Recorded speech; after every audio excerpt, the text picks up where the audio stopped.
Bonjour, Gilles ici pour actualité-dvd.com et je vous parle du film Contraband, ou Contrebande en version française. C'est un film qui est réalisé par Balthazar Kormákur, distribué par Universal Pictures et qui met en vedette Mark Wahlberg, Kate Beckinsale et Ben Foster, sorti en magasin le 24 avril 2012. Chris Faraday est un contrebandier qui a juré de laisser tomber ce métier dangereux depuis qu'il a fondé sa petite famille. Bien malgré lui, il se retrouve obligé d'effectuer une mission au Panama afin de rembourser la dette que son beau-frère a contractée avec un puissant criminel. Vous pensez avoir déjà vu ce film avant? Vous avez sans doute raison. C'est l'histoire classique du criminel converti, obligé de replonger dans le milieu pour une noble cause.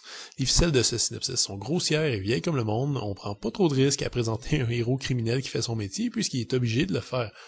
Voilà donc la belle entourloupe pour présenter un milieu sordide au cinéma tout en sauvegardant le politiquement correct. Que le film de Balthazar Kormákur soit inspiré d'un thriller islandais, dans lequel Kormákur lui-même jouait le héros, m'étonne un petit peu. Je me serais attendu à beaucoup plus audacieux. On est bien loin par exemple des milléniums suédois, disons. On aurait pu espérer également un petit peu d'autodérision, un peu de clin d'œil au public, juste pour qu'on puisse se dire que les créateurs du film étaient au courant de son caractère archi-éculé. Mais non, Contraband se prend terriblement au sérieux et reste premier degré du début à la fin en essayant de nous vendre des rebondissements les plus prévisibles, comme si on était censé pas les avoir vus venir à des kilomètres. Donc déjà en partant, Contraband présente des faiblesses évidentes qui risquent d'en perdre beaucoup, qui sont un peu tannés de toujours voir les mêmes histoires au cinéma avec des personnages légèrement différents chaque fois. Moi j'ai appris à vivre avec, d'autant plus que j'aime les films de genre, et que dans ce domaine, revoir les mêmes histoires est devenu monnaie courante. La surprise que j'ai eue, en fait, a été de constater à quel point, une fois qu'on met de côté évidemment la déception du scénario, tout est effectué de façon assez solide et compétente.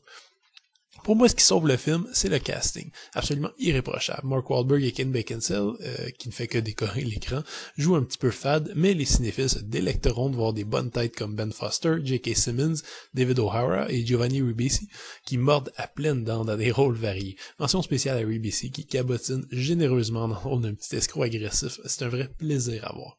Mais il y a d'autres aspects qui m'ont vraiment plu dans le film, même si je suis peut-être pas objectif. La musique de Clinton Shorter semble souvent inspirer des bandes sonores au synthétiseur à la John Carpenter des années 80 par exemple, et la mise en scène de Kormákur, malgré une photographie au contraste agressif, c'est une bonne ambiance réaliste, caméra à l'épaule, qui m'a fait penser bien souvent au travail de Michael Mann sur Collateral ou Miami Vice, la pleine maîtrise en moins. Ce qui, là encore, risque de déplaire à plusieurs, mais en ce qui me concerne, j'adore ce genre de réalisation terre-à-terre, quasi documentaire. D'un point plus faible, par contre, je retiendrai le montage. On dirait que l'équipe de montage a oublié comment établir un montage parallèle qui se tient, parce qu'il y a plusieurs moments de sens du timing est absolument ridicule. La faute peut-être en partie au scénario, je dois admettre, mais disons que les scènes au Panama, même s'ils constituent le gros de l'action, sont désamorcées par une contrainte de temps absurde et invraisemblable qui nous font décrocher solidement.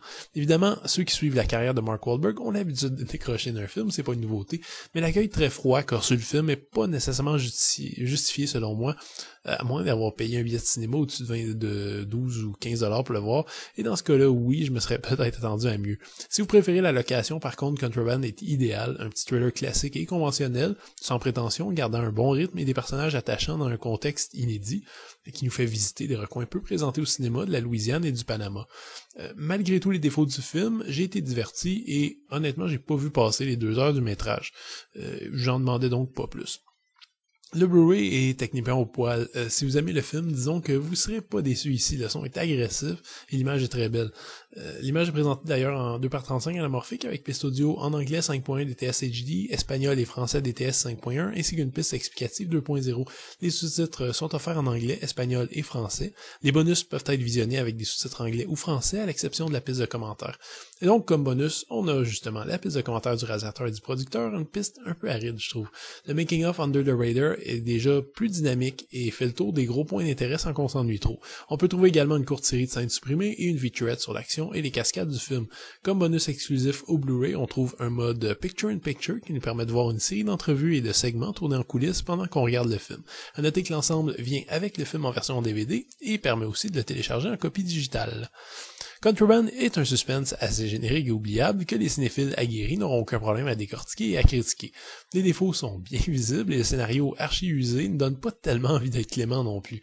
Cela dit, je sais que beaucoup aiment bien regarder des films pour le simple divertissement afin d'oublier un peu la réalité et si vous faites partie de ce public un peu moins exigeant, à mon avis Contraband va vous en offrir pour votre argent. C'était Gilles, merci, bon visionnement.